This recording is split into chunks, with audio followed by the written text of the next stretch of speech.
नमस्कार दोस्तों, राधे राधे। कैसे हैं आप सभी लोग? उम्मीद है कि आप बहुत अच्छे होंगे। आइए स्टार्ट करते हैं हम लोग हमारी एनसीईआरटी क्लास को। हम लोग अब से पहले बीते दिनों में अगर मैं बात करूं तो आप लोग और हम लोग जो हैं छठवीं सातवीं इन दोनों क्लास की एनसीईआरटी पढ़ चुके हैं, जिसमें हम लोग छठवीं क्लास की ज्योग्राफी पूरी कर चुके हैं। छठवीं क्लास के तो बाकी सब्जेक्ट्स भी मैं आपको करवा चुका हूं। सातवीं क्लास की केवल मैंने ज्योग्राफी पूरी करवाई है और आज मैं आप लोगों के साथ में लेके हाजिर हूं आठवीं क्लास की ज्योग्राफी को लेके। हम लोग इस पर्टिकुलर लेक्चर के अंदर जो है वो आठवीं क्लास की ज्योग्राफी को पढ़ने वाले हैं या सीखने वाले हैं या समझने वाले हैं। लेकिन मेरा आपसे पहले ये कहना है, अगर आपने अभी तक छठवीं और सातवीं क्लास की ज्योग्राफी को नहीं पढ़ा है तो प्लीज छठवीं सातवीं क्लास की किताबों को पढ़िएगा। उनके लेक्चर्स की ऑलरेडी प्लेलिस्ट बनाई गई है, ठीक है। सातवीं की भी है, छठवीं की भी है। पहले उनको देखिएगा, फिर जाके आप आठवीं को देखिएगा, तो ताकि थोड़ा जल्दी समझ में आए आपको। मैं ऐसा नहीं कहूंगा कि आपको बिल्कुल ही नहीं समझ में आएगा, यकीनन आपको समझ में आएगा, लेकिन छठवीं और सातवीं देखने के बाद में थोड़ा और अच्छे से समझ में आएगा। चीजें को थोड़ा आप लोग यूं समझिएगा, बहुत ही अच्छे तरीके से खुल के समझ पाएंगे।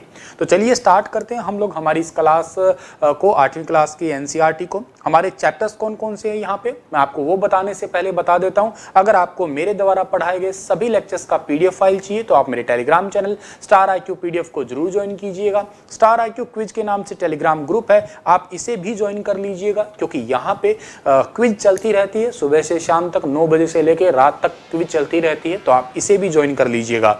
आप मुझे फेसबुक और इंस्टाग्राम पे भी फॉलो कर सकते हैं।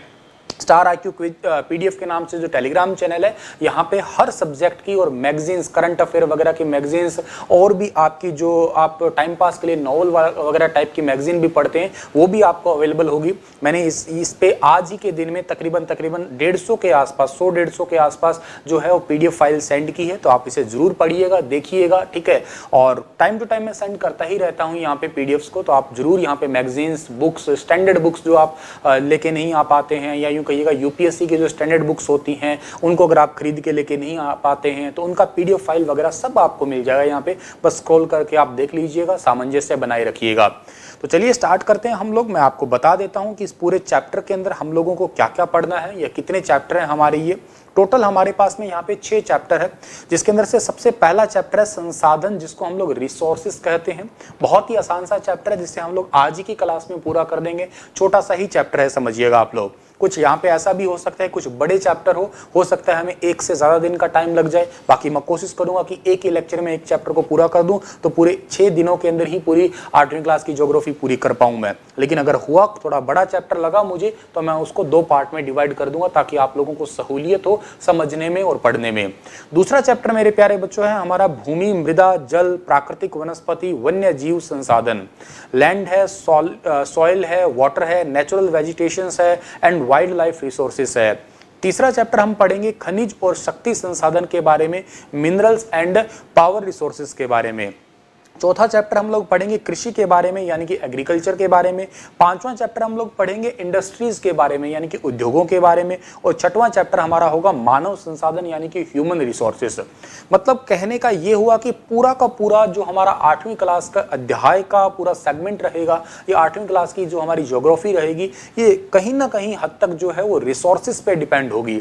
एक बात जरूर याद रखिएगा आप लोग, जैसे 6वीं क्लास पे डिपेंड थी 7वीं क्लास की एनसीईआरटी, बिल्कुल वैसे वैसे 8वीं क्लास पे डिपेंड होगी 9वीं क्लास की एनसीईआरटी। तो प्लीज इसे अच्छे से समझिएगा, तो ही आप 9वीं के समझ पाएंगे। सर हम जो यूपीएससी प्रिपरेशन कर रहे हैं, या हम लोग सिविल सर्विस कर रहे हैं, या हम लोग कोई भी डिपार्टमेंट की तैयारी कर रहे हैं, तो हम लोगों ने कहीं ये पढ़ा है कि सर 11वीं और 12वीं क्लास की एनसीईआरटी पढ़ लीजिएगा ज्योग्राफी की, या DR खुल्लर पढ़ लीजिएगा, या GC लियोंग पढ़ लीजिएगा, या माजिद हुसैन पढ़ लीजिएगा, एनफ है। मतलब 6वीं से 10वीं तक की पढ़ने की इतनी जरूरत नहीं पड़ती। ठीक है, मैं उनकी बात से पूर्णतः सहमत हूं, लेकिन एक बात मेरी ये भी समझ लीजिएगा आप लोग, जब तक आपको तैरना नहीं आता तो आप एकदम से छलांग नहीं लगा सकते समुद्र में। मैं ये नहीं कहता कि आप समुद्र में तैरना नहीं सीख सकते हैं, लेकिन जोखिम बहुत ज़्यादा है, ठीक है। इससे अच्छा है कि आप पहले जो है एक स्विमिंग पूल पे या ठहरे हुए पानी पे शांत जल में पहले अच्छे से सीख लें, ताकि आप समुद्र में गोता लगाइएगा ना, कौन रोकता है आपको। बस वही बात है कि 6वीं से 10वीं की एनसीईआरटी पढ़ने में बेनिफिट ये होगा कि आप 11वीं 12वीं को बहुत अच्छे से समझ पाओगे, जल्दी समझ पाओगे। कोई मर्जी स्टैंडर्ड बुक पढ़िएगा, फिर आपको चुटकियों में कहानी समझ आएगी कि क्या बात थी क्या नहीं थी। तो ये बहुत ज़रूरी है। मेरा तो आप लोगों के कहना यही है कि आप 6वीं से 10वीं जरूर पढ़िएगा। तैरना पहले शांत जल से सीखिएगा, फिर आपका रिस्क लेने की अगर हिम्मत है तो फिर आप समुद्र में छलांग लगाइएगा। कौन मना करता है आपको, वो तो आप पे डिपेंड करती है सारी बातें। चलिए चैप्टर 1 हम लोग स्टार्ट करते हैं और क्या क्या टॉपिक हम लोग पढ़ेंगे आज इस चैप्टर में मैं आपको वो भी बता देता हूं। सबसे पहला टॉपिक हम लोग पढ़ेंगे संसाधन के बारे में, यानी कि रिसोर्सेज क्या होते हैं, होते ही क्या है, मतलब रिसोर्सेज का पर्टिकुलर डेफिनेशंस क्या है ये जानेंगे। संसाधनों के प्रकार जानेंगे, टाइप्स ऑफ रिसोर्सेज, अब कितने प्रकार के होते हैं ये। प्राकृतिक संसाधन नेचुरल रिसोर्सेज क्या होते हैं, और के साथ में फिर मानव निर्मित भी आएंगे, यानी कि ह्यूमन मेड, हमने कौन कौन से बनाए हैं। मानव संसाधन, खुद ह्यूमन भी एक रिसोर्सेज है, हम भी एक रिसोर्स हैं, ठीक है। और इसके अलावा दो यहाँ पे कंसेप्ट है कि एक रिन्यूएबल एनर्जी होती है, एक नॉन रिन्यूएबल एनर्जी होती है। नवीनीकरण ऊर्जा संसाधन हो सकता है और एक अनवीनीकरण संसाधन भी होते हैं। बहुत ही आसान है, बहुत ही ज्यादा आसान है, लेकिन एक बात जरूर ध्यान रखिएगा, ये वाला चैप्टर ना पर्टिकुलर चैप्टर मेन के पेपर के लिए भी बहुत जरूरी अच्छा खासा रोल निभाएगा।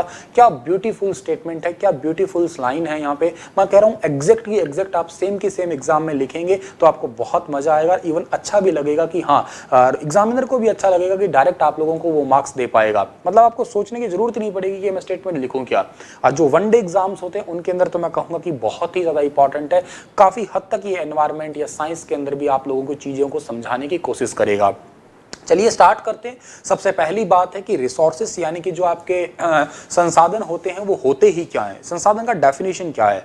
देखो, दुनिया की कोई भी ऐसी चीज जो आपको यूज में आती हो, इस दुनिया की कुछ भी ऐसी चीज है ना जो आपको यूज में आ रही है, जो आपके कहीं ना कहीं वैल्यूएबल है, कहीं ना कहीं आपको जो है आपकी रिक्वायरमेंट को फुलफिल कर रही है, वही आपका रिसोर्सेस है। कुछ भी चीज है जो आपकी यूजफुल है, दुनिया की बेकार चीज नहीं कह रहा मैं, यूजफुल चीज।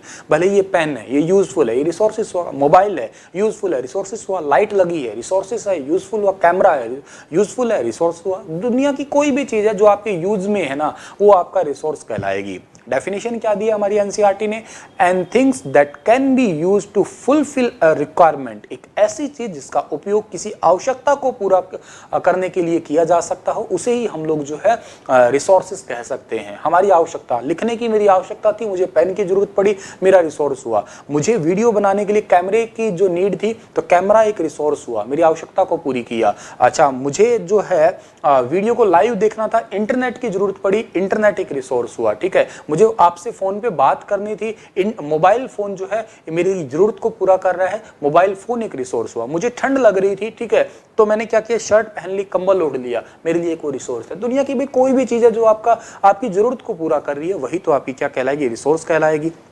अच्छा, the usefulness of an object makes it a resource, किसी भी वस्तु की उपयोगिता उसे एक संसाधन बनाती है। ये भी एक अच्छी बात है, कोई भी चीज का उपयोग अगर हो रहा है, उसकी वैल्यू जो है वही तो एक संसाधन है। अगर आप एक अच्छे इंसान, मान लेते हैं कि मैं आपको पढ़ा पा रहा हूँ, मान लेते हैं कि आप लोगों को थोड़ा ये सरल भाषा में बता रहा हूँ, ऐसे तो कुछ मुश्किल नहीं है, आप खुद बुक लेके आए 8वीं क्लास की तो पढ़ सकते हैं। मैं आपको टू द लाइन ही बताने की कोशिश कर रहा हूँ, क्योंकि हमें सिविल सर्विस के अकॉर्डिंग ही बात करनी है, क्योंकि डायरेक्ट आप पेपर में लिख पाएंगे तो ऐसे ही तो लिख पाएंगे।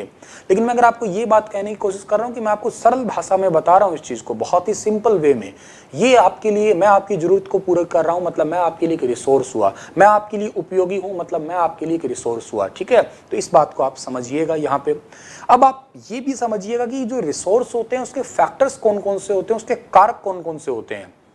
ये बात जरूर ध्यान रखिएगा, रिसोर्स दो ही चीजों पे डिपेंड होता है, एक तो टाइम पे और एक टेक्नोलॉजी पे। यहां पे भी एक इंपॉर्टेंट चीज है, वो है टेक्नोलॉजी। बिना टेक्नोलॉजी के कोई रिसोर्स नहीं बन सकता, यूं समझिएगा आप लोग। कैसे सर जी? फॉर एग्जांपल आप समझिएगा, अब वैदिक सभ्यता से बात चलिएगा। वैदिक सभ्यता में आपका उत्तर वैदिक काल था, तब से आप लोगों को आयरन का बहुत अच्छे से पता है। चलो छोड़ो आयरन का, आप दुनिया में सबसे पहले परिचित जिससे मानव था वो था तांबा, ठीक है। तांबे का तो यूं कहिएगा आप लोग, हड़प्पा सभ्यता से ही हमें पता आ रहा है, वहां अच्छे से जानता था तांबे को वो एक इंसान, हम लोग जानते थे तांबे को। लेकिन एक बात ध्यान रखिएगा कि तांबे का जो उस टाइम पे यूज था और जो आज यूज है, दोनों में तो बहुत फर्क है ना। हम लोगों ने धीरे धीरे उसमें टेक्नोलॉजी लगाई। क्या टेक्नोलॉजी लगाई? तांबे को पिघलाया है, तांबे से फिर हम लोगों ने बर्तन बनाए हैं, या यूं कहिएगा लोहा था, लोहे को पिघलाया है, उससे हम लोगों ने अपनी कार बना ली है, बाइक बनाई है, औजार बनाए हैं। पहले मिट्टी का हल यूज करते थे, बन्ना वाली सभ्यता है हरियाणा के अंदर फतेहबाद डिस्ट्रिक्ट में, वहां मिट्टी का हल मिलेगा आपको, ठीक है। लेकिन धीरे धीरे फिर आगे बढ़े तो उन्होंने लोहे की फाल बनाना स्टार्ट कर दी। रिसोर्स बनाया ना, कैसे बनाया? टेक्नोलॉजी के आधार पे। अब लोहे का धीरे धीरे हम टेक्नोलॉजी अपनी टेक्नोलॉजी जैसे से विस्तार करते गए और धीरे धीरे वो हमारे लिए रिसोर्स बनता गया। तो यूं कहिएगा धीरे धीरे समय के अकॉर्डिंग, समय तो लग ही रहा है, नो डाउट समय तो आएगा ही आएगा, ये तो कोई बात कह ही नहीं सकते, ऐसा तो है नहीं कोई चीज एक पल में चेंज हो जाए, हमारी जरूरत पड़ेगी। अब कभी हमें गर्मी लगी होगी तभी हमने पंखा बनाया, पंखे से हमारी गर्मी जो है वो शांत नहीं होगी, हो सकता है हमें बहुत ज्यादा गर्मी लग रही होगी, हमने कूलर बनाया, कूलर का कंसेप्ट आया। अब कूलर में भी फंडा था पानी डालने का, तो हम लोगों ने एसी बना लिया, एसी फिक्स होता है इसलिए पोर्टेबल एसी बना लिया। मतलब देखिएगा पहले लैंडलाइन फोन थे, फिर सोचा यार चलते फिरते बात करना चाहते हैं, मोबाइल फोन आ गया, अच्छा मोबाइल फोन में ही आप कंप्यूटर जैसा काम करना चाहते हैं, स्मार्टफोन आ गए। ये सारी चीजें कैसे हैं, टेक्नोलॉजी और समय के साथ ही चेंज हुई है ना आपकी। तो ये बात ध्यान रखिएगा, एक विचार या आविष्कार एकमात्र अधिकार, आप यूं कह सकते हैं किसी भी कौशल को करने या किसी भी कार्य को करने में नवीनतम ज्ञान का अनुप्रयोग करना टेक्नोलॉजी कहलाती है। Application of latest knowledge in doing any skill of making an object, मतलब आप अपनी नए स्किल का, देखिएगा आप इंसान है, आपके पास में अगर टैलेंट है तो आप पता नहीं दुनिया की क्या भी चीज कर सकते हैं कहीं पे भी। आपको फिर यूं समझिएगा कभी भी आप भूखे नहीं होंगे, भूखे इन दस है। और दूसरी भूखा का मतलब ये नहीं कि खाने के अकॉर्डिंग, मैं कहूँगा आपका समाज में आपकी वैल्यू जो हमेशा बनी रहेगी अगर आपके पास में टैलेंट है तो, और उस टैलेंट का समय के आधार पे आप यूज भी करें, ठीक है, मतलब वक्त के अकॉर्डिंग उसको जो है इंप्रूव करते रहें या अपना यूज करते रहें धीरे धीरे, ठीक है, वही आपकी तो टेक्नोलॉजी कहलाएगी। किसी भी कौशल को करने में, किसी कार्य को करने में नवीनतम ज्ञान का अनुप्रयोग करना टेक्नोलॉजी कहलाती है। इस बिल्कुल ब्यूटीफुल स्टेटमेंट को आप अपने एग्जाम में यूज कर सकते हैं, डिक्टो यूज कर सकते हैं, बहुत मजा भी आएगा आपको पेपर करने में भी, ठीक है।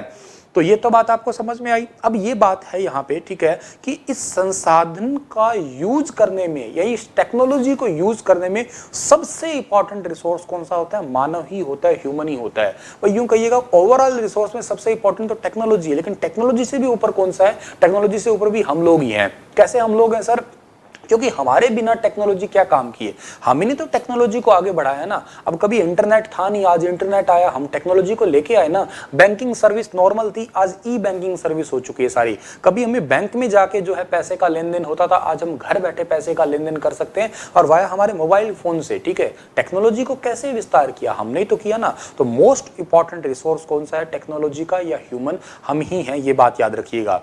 अब आपसे कोई पूछे कि इंपॉर्टेंट ऑफ रिसोर्सेज क्या होता है, संसाधनों का महत्व क्या होता है, तो देखिएगा इकोनॉमिक तो होता ही होता है, आर्थिक विकास तो होता ही होता है। जितने ज्यादा संसाधन होंगे उतना ज्यादा हमारी जेब तो अच्छी होगी, नो डाउट, इसमें तो कोई डाउट है ही नहीं।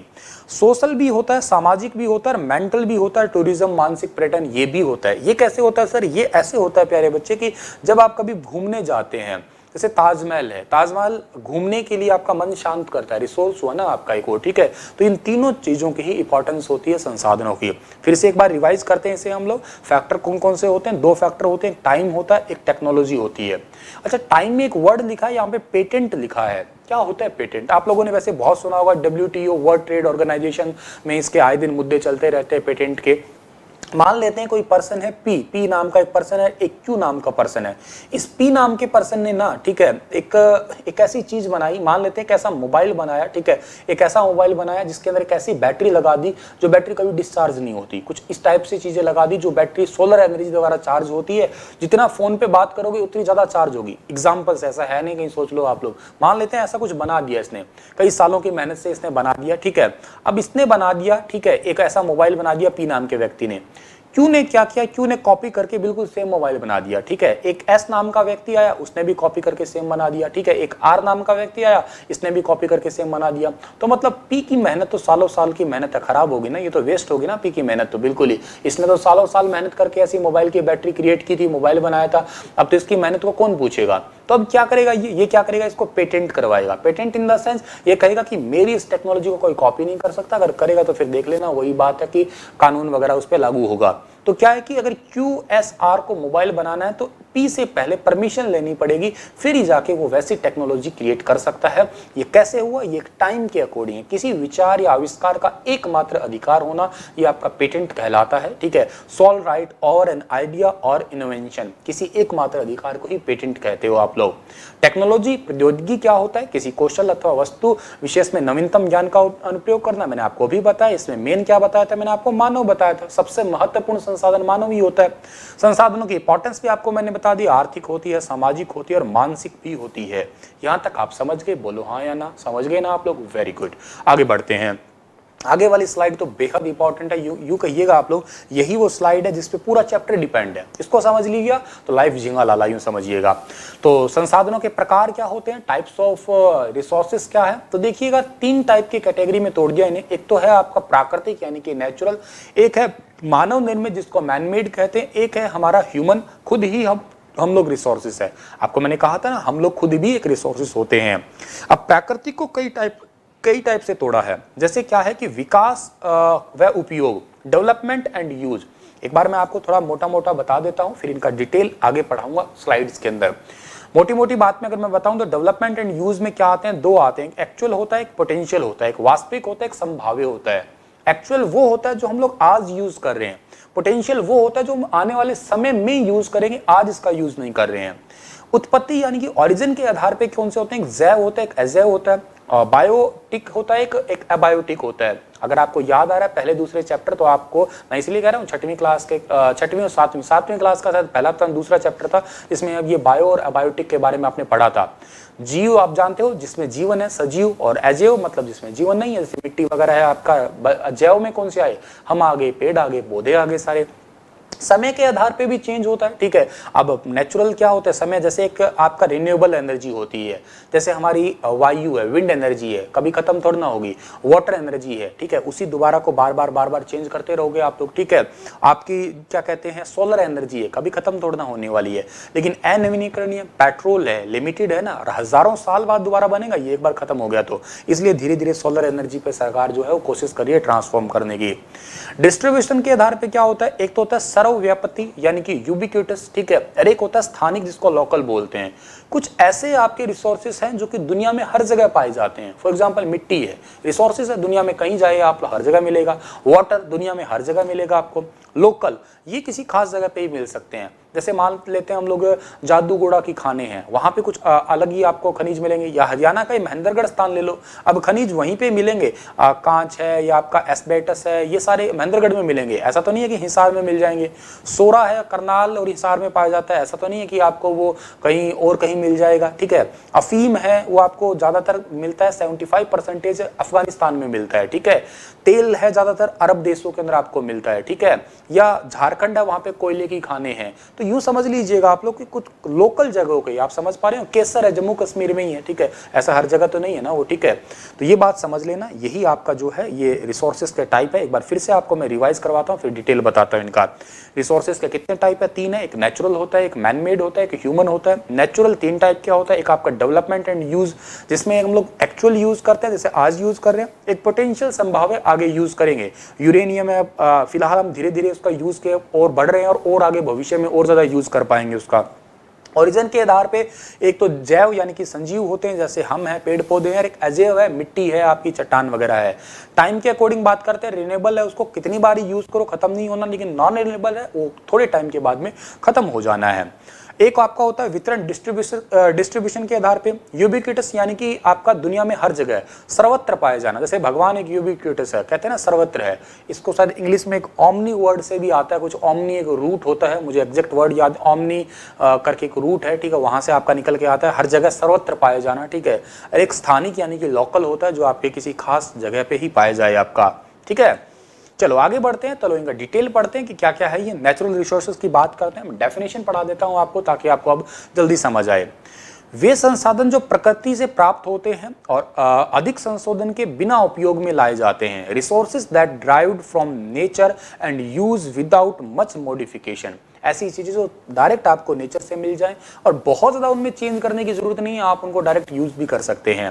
एग्जाम्पल क्या है, वायु है, हवा है, नदियां हैं, जल है, मिट्टी है, खनिज है, एयर है, रिवर्स है, वाटर है, सॉइल है, मिनरल्स है। अब हवा को कोई ऐसा थोड़ा ना कि आप मॉडिफाई करके यूज करते हैं, डायरेक्ट ऑक्सीजन ले रहे हो आप लोग, पानी नदी आ रही है, नेचुरल है, डायरेक्ट यूज कर रहे हो, ठीक है। तो ये बातें आपको याद रखनी है। इनमें से बहुत का प्रयोग करने के लिए समय और प्रौद्योगिकी की आवश्यकता होती है। To use many of these requires time and technology. जैसे मैं फॉर एग्जांपल बात करता हूं पानी। अब पानी नॉर्मल है, ठीक है, लेकिन इसका यूज हम लोग कर रहे हैं टेक्नोलॉजी के साथ में। आज हम पानी से एनर्जी बना रहे हैं हमारी, ठीक है, जिसको हम लोग हाइड्रो इलेक्ट्रिसिटी कंसेप्ट बोलते हैं, बिजली बना रहे हैं। कितना बढ़िया कंसेप्ट लगाया आया हमने टेक्नोलॉजी में, पानी से हम लोग टरबाइन घुमा रहे हैं बांध वगैरह पे और उससे हम बिजली बना रहे हैं। तो ये टेक्नोलॉजी का तो यूज हुआ ना, समय के साथ साथ टेक्नोलॉजी का चेंज हुआ आपका। प्राकृतिक संसाधन का वितरण भूभाग, जलवायु, ऊंचाई जैसे अनेक भौतिक कारकों पर भी निर्भर करता है। The distribution of natural resources depend on many physical factors such as terrain, climate and altitude. ये तो बात खैर सही है, अगर आप लोगों ने मुझसे पहले 7वीं क्लास पढ़ी है तो आप इस लाइन को तुरंत ही समझ जाएंगे क्या इसका मतलब है। क्योंकि जिस जगह पे आप जाएंगे, आप लोगों ने पढ़ा होगा अमेज़न की फॉरेस्ट है, वहां पे कुछ अलग लोग रहते हैं, ठीक है, पेरी घास के मैदान है वहां पे कुछ अलग रहते हैं, सवाना में कुछ अलग रहते हैं, जम्मू कश्मीर में कुछ अलग रहते हैं। तो जैसी जमीन है वहां पे वैसे वैसे रिसोर्सेस मिलेंगे। आप एग्जांपल ही लगा लीजिएगा, सिनकोना का पेड़ आपको मिलेगा केरल के अंदर मिलेगा, लेकिन केसर आपको मिलेगा J&K के अंदर मिलेगा। रिसोर्सेस है ना, जूट मिलेगा आपको पश्चिम बंगाल के अंदर मिलेगा, ठीक है, लेकिन आपको गेहूं जो है वो यूपी के अंदर मिलेगा। अत्यधिक बात कर रहा हूं मैं, वैसे तो खैर थोड़ा थोड़ा तो कहीं पे भी हो सकता है, वो तो अलग ही बात है, ठीक है। कॉफी आपको मिलेगा कर्नाटक के अंदर मिलेगा, ठीक है, लेकिन हरियाणा पंजाब में आपको मूंग मिल जाएंगे, बाजरा राजस्थान में मिल जाएगा। ये चीज आप समझ पा रहे होंगे कि क्लाइमेट के आधार पे बातें होती है सारी की सारी, जमीन के आधार पे, ऊंचाई के आधार पे, मौसम के आधार पे। वैसे ही प्रकृति के लोग, नीली भेड़ आपको हिमाचल प्रदेश में दिखेगी, हरियाणा में तो आपको नीली भेड़ नहीं दिखेगी। होंगल नामक हिरण की प्रजाति है, जम्मू कश्मीर के दाचिगम नेशनल पार्क में है। ऐसा तो नहीं है कि यहाँ पे ही पाया जाए। तेंदुआ वगैरह या हिम तेंदुआ है, लेह लद्दाख में मिलेगा। ऐसा तो आपको है नहीं कि राजस्थान में हिम तेंदुआ घूमता आपको दिखाई दे जाए। आपको क्या कहते हैं, वो बब्बर शेर है या जो एसिटिक लॉयन है, जो बालों वाला, ऐसे मुंह के पास पास बालों वाला शेर है, वो आपको गिर फॉरेस्ट में या अफ्रीका में मिलेगा, आपको कहीं और तो कहीं लेह में तो नहीं मिलेगा वो। तो ये बात याद रखिएगा आप लोग, अलग अलग भौतिक क्रियाओं पे भी संसाधन जो है वो निर्भर करते हैं। जीव अजीव भी हम लोग ऐसे जैसे निर्भर करते हैं, जैसे हम लोग रहते हैं वैसे वैसे रिसोर्सेस भी आपकी जगह पे, ऊंचाई पे ये निर्भर होते हैं। इस लाइन को आप तभी समझ जाते हैं जैसे आप लोगों ने 7वीं क्लास पढ़ी थी। तो पृथ्वी इन कारकों से भिन्नता होने के कारण संसाधनों का असमान वितरण पाया जाता है। Distribution of resources is unequal because of these factor differ so much over the earth. इसी वजह से अर्थ पे अलग अलग टाइप के रिसोर्सेज पाए जाते हैं, क्योंकि अर्थ ऐसा तो है नहीं कि सारी जगह इक्वल है। कहीं पे पहाड़ है, कहीं पे पानी है, कहीं पे समतल भूमि है, कहीं पे प्लेटू है। अलग अलग चीजों के कारण ही अलग अलग डिस्ट्रीब्यूशन बना हुआ है। विकास और उपयोग के आधार पे, अब नेचुरल में विकास और उपयोग के आधार पे बात करूं तो देखो, एक तो होता है वास्तविक एक्चुअल रिसोर्सेज, एक होता है संभाव्य यानी कि पोटेंशियल। अभी मैंने बताया ना, इनका डिटेल आपको मैं बता रहा हूं। क्या वे संसाधन जिनकी मात्रा ज्ञात होती है, जिस रिसोर्सेज के बारे में हमें पता हो कि ये इतनी ही है इसकी value, those resources whose quantity is known, हमें पहले से पता हो। जैसे फॉर एग्जांपल जर्मनी के रूर प्रदेश में, पश्चिम एशिया के खनिज तेल, महाराष्ट्र के दक्कन पठार की काली मिट्टी, हमें पता है कि महाराष्ट्र के दक्कन पठार में कितने % काली मिट्टी है, कितने % दूसरी चीज है, हमें पहले से जिसके बारे में पता हो वही आपके क्या है, वास्तविक या एक्चुअल रिसोर्सेज है, या जिसे हम लोग आज प्रेजेंट में वास्तव में यूज कर रहे हैं, ठीक है। और संभाव्य जिसे हम फ्यूचर में यूज करेंगे, संसाधन जिसकी संपूर्ण मात्रा ज्ञात नहीं है, पता ही नहीं है कितने हैं ये, परंतु इन संसाधनों का उपयोग भविष्य में, मैंने अभी कहा आपको, भविष्य में यूज करेंगे। Are those whose entire quantity may not be known but these resources could be used in the future। इन्हें हो सकता है हम आगे यूज करें, क्योंकि वर्तमान में हमारी टेक्नोलॉजी का लेवल इतना ज्यादा डेवलप नहीं हो पाया है कि इसे हम लोग अभी यूज कर सके। and these are not being used at present। the level of technology we have at not at present, हम लोग इतना ज्यादा अचीव नहीं कर पाए हैं, इस टेक्नोलॉजी तक पहुंच नहीं पाए हैं। समय के साथ साथ धीरे धीरे टेक्नोलॉजी, देखो पहले 1G मोबाइल थे, फिर 2G आए, फिर 3G आए, अब 4G है, और आने वाले टाइम में आज ही का करंट अफेयर है कि इजराइल है, इंडिया है और अमेरिका है, तीनों मिलके जो है वो 5G टेक्नोलॉजी पे काम करेंगे। हालांकि साउथ कोरिया और चाइना जैसे देश तो 5G पे काम कर चुके हैं, पूरे देश में अप्लाई भी कर चुके हैं। अब साउथ कोरिया तो पूरे देश में अप्लाई कर दिया, दुनिया का पहला ऐसा देश बना है आपका वो। तो ये बात आप समझिएगा, टाइम के अकॉर्डिंग सारी चीजें चेंज हो जाएंगी। दूसरा यहाँ पे था उत्पत्ति के आधार पे, बेस्ड ऑन ओरिजिन। दो चीजें थी, एक जैव होता है, इसको एबायोटिक कहते हैं हम लोग, बायोटिक सॉरी, ठीक है, ये स्पेलिंग दोनों में थोड़ा सा चेंज हो गया, बायोटिक है ये, और ये है आपका अजैव, उसको एबायोटिक कहते हैं। वो स्पेलिंग थोड़ा मिस्टेक हुआ, पीडीएफ में आप चूंचा मत करिएगा कि सर जी स्पेलिंग गलत लिख दिया, ठीक है, ये गलत इसलिए लिखा ताकि नजर ना लग जाए, ठीक है। खैर जो भी बात है, जैव संसाधन कौन से होते हैं? जैव संसाधन जो सजीव होते हैं। भाई आप लोग क्या है, आप एक सजीव ही तो हैं, ठीक है, जैसे पौधे हैं, जंतु है, ये क्या है आपके सारे के सारे सजीव ही हैं, ठीक है। Resources that are live such as a plant, animal etceteras, हम लोग क्या है सारे के सारे ये सजीव ही हैं।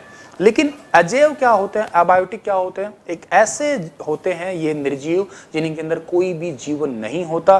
फॉर एग्जांपल मिट्टी है, चट्टान है, ये सारे के सारे क्या होते हैं आपके, ये अजैव होते हैं, इनके अंदर जीवन जो है वो नहीं होता है, ये बात याद करना आपको। समय अवधि के आधार पे, बेस्ड ऑन टाइम पीरियड के आधार पे मैंने आपको दो बताया, एक नवीनीकरण बताया और एक अनवीनीकरण बताया। अब आपको क्या होता है नवीनीकरण का मतलब, जिसको हम बार बार यूज कर सकें। वे संसाधन जो शीघ्रता से नवीनीकृत अथवा पुनः पूरित हो जाते हैं। ये लाइन बहुत अच्छी है, ब्यूटी ऑफ एनसीईआरटी में कहूंगा, देखिएगा ब्यूटी ऑफ स्टेटमेंट है, कितना मजा आएगा। आप सेम लाइन एग्जाम में लिख सकते हैं, आपको काम आएगी ये लाइन। वे संसाधन जो शीघ्रता से नवीनीकृत अथवा पुनः पूरित हो जाते हैं, जैसे वायु है उसको दोबारा यूज कर सकते हैं। Resources are those which get renewed और रिप्लेस्ड क्विकली, जल्दी से जल्दी उसका यूज किया जा सकता है, क्विकली उनका यूज किया जा सकता है। फॉर एग्जांपल विंड एनर्जी है, सोलर एनर्जी है, वाटर एनर्जी है, इनको आप कभी दोबारा यूज कर लो। पानी है, टरबाइन से घुमा घुमा के दोबारा उसी का यूज करते रहो। हवा के वो पवन चक्कियां, पंखे चलती रहती है आपकी, ठीक है। और सोलर एनर्जी तो क्या खत्म होनी है आपकी। लेकिन अनवीनीकरण डेफिनेशन पढ़िएगा, कितनी प्यारी डेफिनेशन है आपकी। वे संसाधन जिनका भंडार सीमित है, जिनकी स्टोरेज जो है वो सीमित है और उन्हें पुनः नवीनीकृत हजारों वर्ष लग जाते हैं होने के अंदर, are those which have a limited stock and one stock are existed, it may take thousands of year to be renewed और रिप्लेस्ड। क्या होता है कि एक बार अगर खत्म हो गए तो हो सकता है मानव की पूरी उम्र ही बीत जाए। भाई मान लेते हैं पेट्रोल एक बार बिल्कुल खत्म हो गया तो इससे हो सकता है हम लोग जो है हमारी जिंदगी में तो ना देख पाए, हजारों सालों लग जाएंगे तब जाके दोबारा बन पाएंगे। ये हम लोगों ने चट्टानों वाले चैप्टर में पढ़ा था कि कैसे बनते हैं, कितने टाइम लगते हैं, जीवाश्म ईंधन इनको हम बोलते हैं। यह अवधि मानव जीवन की अवधि से बहुत अधिक होती है, इन्हीं कारण इन्हें अनवीनीकरण कहते हैं। अगर आपसे पूछा ना है ना कि अनवीनीकरण क्यों कहते हैं, तो इसका कारण आप समझ लेना, क्योंकि ये मानव की जीवन से बहुत ज्यादा अवधि होती है। एग्जाम्पल क्या है आपका, कोयला है, पेट्रोल है, नेचुरल गैस है, ये सारे इसी के एग्जाम्पल है। इसी वजह से पेट्रोल डीजल वाले साधन बंद हो रहे हैं, धीरे धीरे बैटरी वाले साधन या यूं कहिएगा आप लोग सोलर जो बैटरी द्वारा ई साधन जो है वो चलने आ रहे हैं। गैसेस के साधन भी कोशिश कर रहे हैं चलाने की ताकि थोड़े सस्ते पड़े, गैस को फिर भी आर्टिफिशियली बनाया जा रहा है, ठीक है। तो ये बात, हालांकि पेट्रोल को भी आर्टिफिशियल बनाने की कोशिश कर रहे हैं लेकिन उतना ज़्यादा अवेलेबल जो है वो नहीं होगा आपका। संसाधनों के वितरण के आधार पे बात करें, basis on their distribution resources, मतलब कितने टाइप के डिस्ट्रीब्यूट अगर हम लोग करें, डिस्ट्रीब्यूट में हमने क्या पढ़ा था, एक तो होता है यूबिक्यूटस यानी कि सर्वव्यापक, जो हर जगह पाए जाए, ऐसे संसाधन जो सभी जगह पाए जाए, जैसे वायु है हर जगह पाई जाती है, मिट्टी है हर जगह पाई जाती है। लेकिन एक होता है लोकल, ठीक है, ऐसे संसाधन जो किसी खास जगह पे ही है, तांबा किसी खास जगह पे है, लोहा किसी खास जगह पे ही है, ठीक है, ये किसी खास जगह की विशेषता होती है, इसे ही हम लोग जो है लोकल रिसोर्सेस कहते हैं। अगली बात आती है कि मानव निर्मित संसाधन यानी कि मैन मेड रिसोर्सेज, जो हमने बनाए हैं, प्राकृतिक संसाधनों का उपयोग करके जो हम लोग बनाते हैं उसे ही हम लोग क्या कहते हैं, मैन मेड कहते हैं, ठीक है। इसमें क्या होता है, पुल आ जाता है, सड़क आ जाती है, मशीन आ जाती है, साधन आ जाते हैं, लोहा हमें नेचुरली मिल गया, इसका हमने टेक्नोलॉजी का यूज किया और गाड़ी बना दी हम लोगों ने, ये क्या है, मानव निर्मित तो कहलाया आपका। मानव संसाधन ह्यूमन रिसोर्स की अगर मैं बात करूं तो देखो, मानव संसाधन से तात्पर्य लोगों की संख्या और उनकी मानसिक और शारीरिक योग्यता से है। क्या बात है, बहुत बहुत इंपॉर्टेंट है, ब्यूटी ऑफ एनसीईआरटी। मुझे बड़ी अच्छी लगती है ये स्टेटमेंट और मुझे साफ दिख रही है कि ये स्टेटमेंट आप मेन के पेपर में यूज कर सकते हो, स्क्रीनशॉट ले सकते हो, वैसे बहुत इंपॉर्टेंट चीज है ये। क्या बात है भाई कि मानव सबसे महत्वपूर्ण संसाधन है क्योंकि वह दूसरे पदार्थों को संसाधन में परिवर्तित करता है। सबसे इंपॉर्टेंट रिसोर्सेज, तो मैंने आपको चैप्टर शुरू करते ही कहा था कि हम खुद ही होते हैं। कैसे खुद होते हैं, अगर हमारे पास में अच्छी शिक्षा है, अगर हमारे पास में अच्छा स्वास्थ्य है, अगर हमारे पास में अच्छी स्किल है यानी कि कौशल है, तो हम लोग दुनिया में कुछ भी क्रिएट कर सकते हैं। भाई एक इंसान है, एक इंसान अच्छा पढ़ा लिखा है, उसका शरीर भी बिल्कुल ठीक ठाक है और उसका जो है उसके पास में टैलेंट भी है, उसके पास में स्किल भी है, तो वो अच्छा ही करेगा ना। वो क्या करेगा, जितने भी रिसोर्सेस है उनको यूजफुल चीजों में कन्वर्ट करेगा और अच्छा बनाएगा, टेक्नोलॉजी का यूज कर करके और बढ़िया सारी चीजें क्रिएट करेगा। मैं भारत की अगर मैं बात करूं तो भारत में तकरीबन 65% युवा लोग हैं, ठीक है, 65% जो है वो यूथ है। अब ये 65% यूथ है ना, यही इस देश को हो सकता है चरम सीमा पे ले आए, दुनिया में नंबर 1 कर दे, और यही हो सकता है 65% ही भारत के लिए अभिशाप बन जाए। कैसे सर जी, अगर हमारी गवर्नमेंट चाहे तो इन्हीं 65% को बेटर एजुकेशन प्रोवाइड करवाए, इनको बेटर हेल्थ प्रोवाइड करवाए, इनको बेटर स्किल प्रोवाइड करवाए, तो यही क्या करेंगे, बहुत अच्छे काम करेंगे, नए नए रिसोर्सेज को टेक्नोलॉजी के आधार पे और अच्छे अच्छे काम करेंगे। अगर इन्हीं को ये तीनों चीज नहीं प्रोवाइड करवाई तो क्या करेंगे, क्राइम करेंगे, ठीक है, लड़ाई करेंगे, दंगे करेंगे, फिर देश तो अभिशाप की ओर जाएगा ही। वैसे प्रधानमंत्री नरेंद्र मोदी ने एक योजना शुरू की थी, प्रधानमंत्री कौशल विकास योजना। उसमें क्या था कि लोगों को ट्रेनिंग देने की ही योजना थी। वो कितनी सुचारू रूप से सही चल रही है मैं इस प्लेटफॉर्म पे नहीं बोल सकता, आप लोगों को बहुत अच्छे से पता ही है इसके बारे में। साधन संरक्षण की बारे में बात करते हैं, रिसोर्स जितने भी हैं उनको हम लोग कंजर्वेशन की बात करते हैं। अब इसका मतलब क्या है, साधनों का सतर्कता पूर्वक उपयोग करना और उन्हें नवीनीकरण के लिए समय देना संसाधन संरक्षण कहलाता है। Conscious of resources are given them time of renewable is called resources conservation. किसी चीज का ध्यान से यूज करना। मोबाइल बहुत अच्छा है, एग्जांपल दे रहा हूं एक टाइप से, मोबाइल बहुत अच्छा है लेकिन इसका अत्यधिक मात्रा में अगर आप यूज करोगे तो हो सकता है आपकी आंखें खराब हो जाए। टीवी बहुत अच्छा हो सकता है लेकिन इसका बहुत ज्यादा यूज करोगे तो आपकी आंखों में इफेक्ट हो सकता है। कोई भी चीज का अगर ज्यादा उपयोग करोगे, अति हर चीज की हानि होती है तो नुकसान तो देगी, कंफर्म सी बात है। तो किसी भी संसाधन का, किसी भी रिसोर्सेज का कॉन्शियस होकर, ध्यान से, सतर्क होकर अगर यूज किया जाए और उसको दोबारा रिन्यूएबल होने का टाइम दिया जाए। पानी है, आज इसका हम लोग इतना यूज कर लें, इतना यूज कर ले कि आने वाली पीढ़ी में खत्म ही हो जाए, तो फिर ये क्या काम का है। तो इस पानी को बचाए रखना, कहते हैं ना जल है तो कल है, सेव वाटर सेव लाइफ, यही स्लोगन इसलिए दिए जाते हैं ताकि भविष्य में इनका यूज हो सके। और इनको संसाधन को बढ़िया तरीके से कंजर्वेशन करने के तरीके क्या हो सकते हैं, उपभोग को कम करना, रिड्यूस कंजप्शन, ठीक है। 3R का कंसेप्ट कभी आपने पढ़ा होगा, 3R यही होते हैं, रिड्यूस, रिसाइकल, रीयूज, ठीक है। वस्तुओं का पुनर्चक्रण, ठीक है। पुनर्चक्रण का मतलब मेरा यहाँ से क्या है, पुनर्चक्रण का मेरा मतलब यहाँ से ये है कि जैसे फॉर एग्जाम्पल आपके पास में मोबाइल है, एक मोबाइल है ठीक है, एक लैपटॉप है ठीक है, लेकिन आपके पास में 10 लैपटॉप है तो क्या आपका उसका काम है, मतलब आप रिसोर्सेज को लिमिटेड यूज करिएगा, ठीक है, लिमिटेड यूज करिएगा ताकि भविष्य में और कोई यूज कर सके, ठीक है। अच्छा, कोई मोबाइल है उसका हम लोग रीयूज करना चाहें तो कर सकते हैं, ठीक है। जैसे फॉर एग्जांपल चार्जर वगैरह होते हैं, उनको हम लोग वापस कंपनी को दे सकते हैं ताकि वो इसका कुछ रीयूज करके दोबारा चार्जर्स वगैरह बनाने में हेल्प हो सके। और ये बात आप याद रखिएगा, 3R का कंसेप्ट होता है। आपसे पेपर में कई बार 3R पूछ भी लेते हैं कि रिसोर्सेज से रिलेटेड 3R क्या होता है, तो आप रिड्यूस, रिसाइकल और रीयूज याद कर लेना। ये स्लाइड तो मैं कह रहा हूं कि इस पूरे चैप्टर की जान है, अभी से स्क्रीनशॉट ले लीजिएगा। बिल्कुल सेम टू सेम स्टेटमेंट आपको मेन के पेपर में लिखने में काम आएगी, जीएस पेपर में बहुत मदद करेगी मेरे प्यारे बच्चों। बहुत ही मजेदार स्लाइड है, बहुत ही ब्यूटीफुल स्टेटमेंट लिखी है हमारी एनसीईआरटी ने। एक लाइन लिखी है, सतत पोषण विकास, सस्टेनेबल डेवलपमेंट। ये इंपॉर्टेंट करंट अफेयर में भी बहुत ज्यादा आता है, तो अगर करंट अफेयर आप डेली पढ़ते हैं तो आपको कहीं ना कहीं इसका यूज होएगा। और के साथ साथ ये तो चीज यहाँ पे तो यूज हो ही रही है। इसका मतलब क्या होता है सस्टेनेबल डेवलपमेंट का, संसाधनों का सावधानी पूर्वक उपयोग ताकि न केवल वर्तमान पीढ़ी अपितु भावी पीढ़ियों की आवश्यकता भी पूरी हो सके। Careful use of resources so that the needs of not only the present generation but future generation are also fulfilled. किसी, अभी मैंने पानी का कहा ना, आपको एग्जांपल लिया, पानी का अगर आज ढंग से यूज करेंगे तो भविष्य में भी जो लोग हैं वो भी ढंग से यूज कर पाए शायद, ठीक है। तो इन्होंने क्या कहा कि कुछ विकास के कुछ सिद्धांत होते हैं, सस्टेनेबल डेवलपमेंट के कुछ आपके प्रिंसिपल्स होते हैं। क्या क्या होते हैं वो, आपके जीवन के सभी रूपों का आदर और देखभाल करना। इस जीवन पे जितने भी लोग हैं, जैसे फॉर एग्जांपल शेर है तो उसको भी बराबर आदर देना, कोई पेड़ है नीम का तो उसको भी आदर देना, कोई इंसान है तो उसको भी बराबर आदर देना, दुनिया की कोई भी चीज है उनको एक समान आदर देना, उनकी रिस्पेक्ट करना, यही आपका क्या कहला है, एक सिद्धांत है, पहला प्रथम सिद्धांत है। ये सेम स्टेटमेंट, सेम लाइन आपको मेन के पेपर में लिखने को मिलेगी। जो बच्चा एचसीएस या आईएएस का एग्जाम देने की सच में कोशिश कर रहा है तो प्लीज इसको सीरियस लीजिएगा। ये लाइन, ये बातें मैं उन्हीं के लिए ही पढ़ा रहा हूं। मानव जीवन की गुणवत्ता को बढ़ाना, ये भी बहुत इंपॉर्टेंट है। क्या होता है कि improve quality of human life, हमारी लाइफ की क्वालिटी को इंक्रीज कर देना। पृथ्वी की जीवन शक्ति और विविधता का संरक्षण करना। Conserve the earth of वैलिटी and diversities. क्या होता है आपका डाइवर्सिटीज, यानी कि आपका जो पेड़ पौधे हैं उनका जो है बचाव रखना। प्राकृतिक संसाधनों के हास को कम करना, पेड़ पौधे हैं उनको कम काटो ताकि प्राकृतिक चीजें बनी रहेगी, ये भी एक सिद्धांत है। पर्यावरण के प्रति व्यक्तिगत व्यवहार और अभ्यास में परिवर्तन रहना। देखो, change personal attitude and the practice towards the environment. पर्यावरण के प्रति जैसे हम इंसानों से प्रेम करते हैं वैसे ही पर्यावरण का। ऐसे नहीं कि चलते चलते आपने पेड़ की डाली तोड़ दी, पत्ता तोड़ दिया। कई लोगों को मैं देखता हूँ चलते चलते पेड़ का पत्ता तोड़ के मुंह में घुसेड़ देंगे। अरे तूने क्या किया, यूं ही पत्ता तोड़ लिया, क्या काम है, डाली तोड़ ली, क्या काम आया तेरा। तो प्राकृतिक चीजों का इस तरीके से व्यक्तिगत व्यवहार करना। एक शायद 6वीं क्लास में मैंने कोई पढ़ा था कि हरी डाली ना तोड़िए, लागे छुरा बान, दास मलुक का यो कहे, अपनों सो जीव जान।